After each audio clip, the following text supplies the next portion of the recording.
n'avons pas la même notion du danger. Puisque là, comme vous le rappeliez, on parlait de torture d'enfants et de viol, alors qu'à Averroès, le seul danger, c'était les 100% de réussite.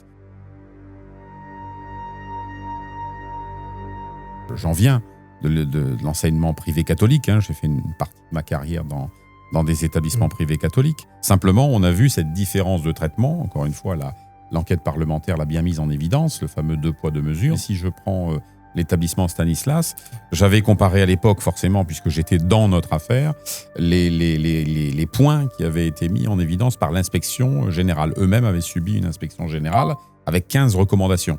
Au-delà des points de vigilance, c'était des points qui contrevenaient à ce qu'on appelle la loi de Bray dans l'enseignement privé, puisqu'il s'agit de tenir le contrat avec l'État en pleine conformité. Et il se trouve qu'ils avaient 15 recommandations, nous en avions 0. On nous a résilié le contrat, on leur a laissé le contrat. Donc effectivement, non seulement pour moi, bien sûr, pour mes équipes, mais au-delà pour les familles.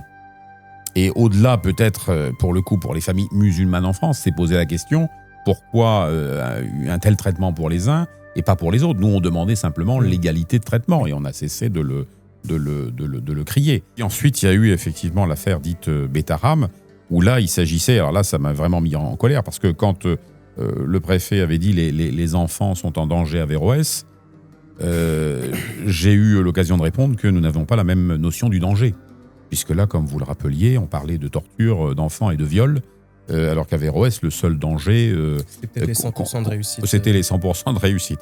Donc là, il y avait manifestement, si ce n'est malveillance, enfin en tout cas, beaucoup d'injustice.